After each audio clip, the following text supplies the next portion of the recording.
الحمد للہ وحدہ والصلاة والسلام علی من لا نبی بعدہ اما بعد فاعوذ باللہ من الشیطان الرجیم بسم اللہ الرحمن الرحیم قال اللہ تبارک و تعالی فی القرآن المجید قل یا ایہا الناس انی رسول اللہ الیکم جمیعا صدق اللہ العظیم۔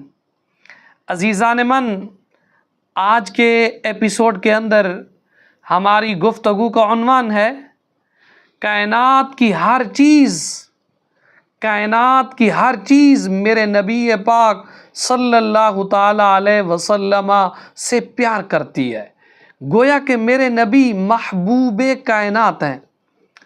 آپ اندازہ لگائیے، جس طرح انسان اور بالخصوص مسلمان سید دو عالم صلی اللہ تعالیٰ علیہ وسلم سے محبت کرتے ہیں، اسی طرح درخت، پتھر، نباتات، حیوانات، جانور، ہر چیز میرے نبی پاک صلی اللہ تعالیٰ علیہ وسلم سے پیار کرتی ہے، آپ کے حکم کی تعمیل کرتی ہے۔ آپ کے علم کے اندر ہونا چاہیے، ایک لکڑی کا خشک تنا کس طرح آپ کی محبت میں رویا اور اس محبت کا اسے کتنا بڑا انعام ملا۔ جن لوگوں کو روضہ رسول صلی اللہ تعالی علیہ وسلم کی مقدس حاضری کی سعادت نصیب ہوئی ہے، وہ جانتے ہیں روضہ مبارکہ کے ساتھ ایک ستون ہے جسے اسطوانۂ حنانہ کہا جاتا ہے، یعنی بہت رونے والا ستون۔ اس ستون میں وہ لکڑی دفن ہے جو سرکار علیہ السلام کے فراق میں روئی تھی۔ حدیث پاک یوں ہے، سرکار علیہ السلام جمعہ کے دن کھجور کے ایک تنے کے ساتھ ٹیک لگا کر خطبہ دے رہے تھے۔ انصار کی ایک عورت نے پیشکش کی، الا اجعل لک شیئا تقعد علیہ فإن لی غلاما نجارا، اے اللہ کے رسول صلی اللہ تعالی علیہ وسلم، آپ کے لیے کوئی چیز نہ بنا دوں جس پر بیٹھ کر آپ خطبہ دیا کریں؟ میرے پاس ایک غلام ہے جو ترکھان ہے، بڑائی ہے، میں اس کو کہہ دیتی ہوں۔ سرکار علیہ السلام نے جواباً فرمایا، ان شئتی، اگر تو چاہتی ہے تو ٹھیک ہے۔ وہ خاتون لکڑی کا ایک ممبر بنا کر لے آئیں۔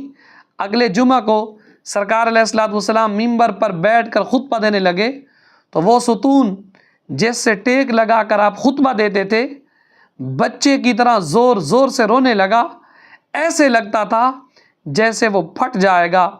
اس کی آواز سے مسجد گونج اٹھی۔ آپ ممبر سے اتر کر اس کے پاس تشریف لائے اور اسے اپنے ساتھ چمٹا لیا۔ وہ تنا اس بچے کی طرح بلکنے لگا جسے تھپکی دے کر چپ کرایا جاتا ہے، پھر آہستہ آہستہ اسے سکون آ گیا۔ سرکار علیہ السلام نے فرمایا، والذی نفس محمد بیدہ لو لم التزمہ لما زال ہکذا الی یوم القیامہ حزنا علی رسول اللہ صلی اللہ علیہ وسلم۔ اس ذات کی قسم جس کے قبضہ قدرت میں مجھ محمد کی جان ہے، اگر میں اس کو سینے سے نہ لگاتا تو یہ قیامت تک میرے فراق میں روتا رہتا۔ ایک روایت میں کچھ یوں الفاظ ہیں، جب درخت رونے لگا تو سرکار علیہ السلام نے اپنے صحابہ سے فرمایا، میرے صحابہ تمہیں پتہ ہے یہ میرے فراق میں رو رہا ہے۔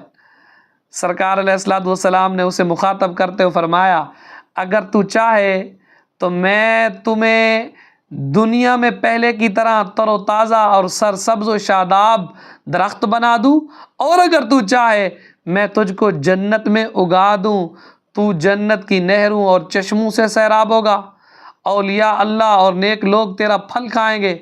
راوی کہتے ہیں اس درخت نے سرکار علیہ السلام کی آواز سنی اور وہ جواب میں کہہ رہا تھا، نعم نعم، ہاں ہاں۔